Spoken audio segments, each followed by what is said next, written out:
कांकेर जिले से बड़ी खबर, जंगलों की हिंसक राह छोड़ 21 माओवादी अब लोकतंत्र की मुख्य धारा में लौट आए हैं। पूना मार्गे यानी सही रास्ते की ओर अभियान के तहत इन माओवादियों ने आत्मसमर्पण कर समाज में नई शुरुआत की है। जंगलवार कॉलेज सिंगारभाट में आयोजित कार्यक्रम में बस्तर रेंज के आईजी सुंदर राज पी ने सभी आत्मसमर्पित नक्सलियों को भारत के संविधान की प्रति भेंट की और उनका स्वागत किया। इन माओवादियों ने AK-47, SLR इंसास और 303 समेत 18 हथियार पुलिस को सौंपे। कार्यक्रम में कलेक्टर नीलेश क्षीरसागर और SSP इंदिरा कल्याण LSLA भी मौजूद रहे। अब तक 13 पूर्व नक्सलियों को सरकारी सेवा और 36 को प्रधानमंत्री आवास योजना का लाभ दिया गया है। पूना मार्गेम अभियान नक्सल प्रभावित इलाकों में शांति, विश्वास और विकास का प्रतीक बनता जा रहा है। यूनाइटेड न्यूज ऑफ एशिया के लिए कांकेर से राजेंद्र मंडावी की एक्सक्लूसिव रिपोर्ट।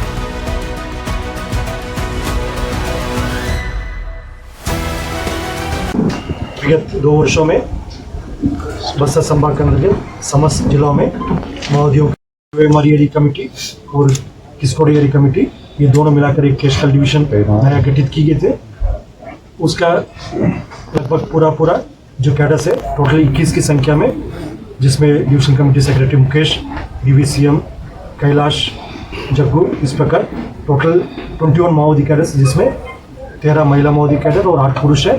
टोटल 18 हथियार सहित, जिसमें AK-47 4 की संख्या में है, 3 AK-47 है, 2 इंसास है, 4 SLR और 6 303। इस प्रकार टोटल 18 हथियार सहित ये सब जो माओवादी कैडर्स ने समाज के मुख्य धारा में शामिल होने के उद्देश्य से विगत रविवार को सामने आए थे।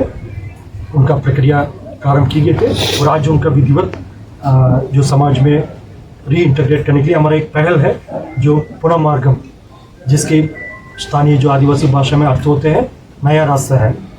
पुनर्वास से पुनर्जीवन, यानी हिंसा त्याग कर यदि कोई सामने आते हैं उन्हें समाज भी स्वीकार करते हैं और शासन, प्रशासन, पुलिस विभाग सब ने उन्हें स्वीकार करते हुए उनको पुनर्वास के लिए शासन की पॉलिसी के तहत सभी प्रकार का सुविधा उपलब्ध कराने का हमारा एक पहल है, जो पुनः मार्गम।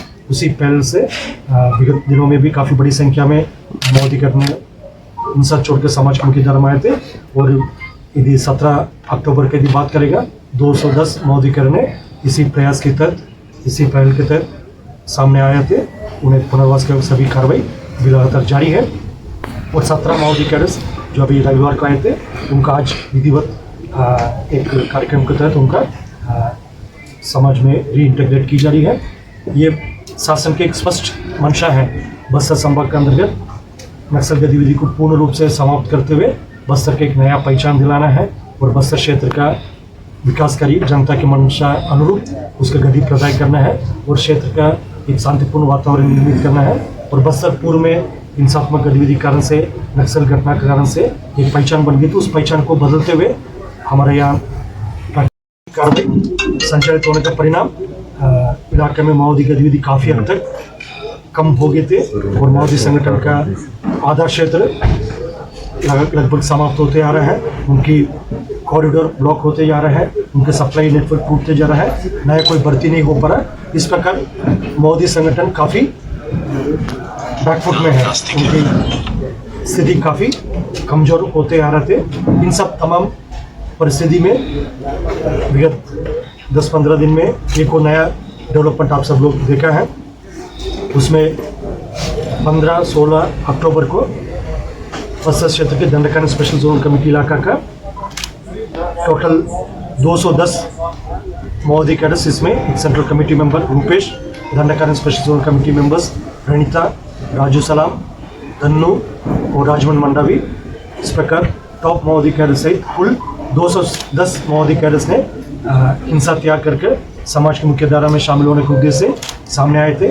उन्हें 17 अक्टूबर को जबलपुर में कार्यक्रम के तहत उन्हें समाज में स्वीकार किया गया।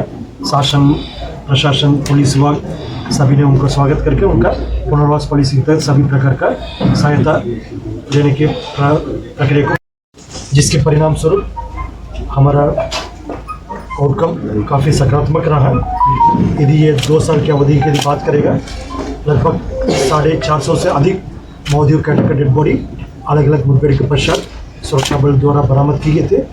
खासतौर पर वर्ष 2025 में जो माओवादियों का टॉप लीडरशिप है, जिसमें सीपीएम मौर्य संगठन के जनरल सेक्रेटरी बसवराजू है, central committee member Sudhakar, Ramchandra Reddy, कोसा, इंस्पेक्टर चार्ज, पोलिट ब्यूरो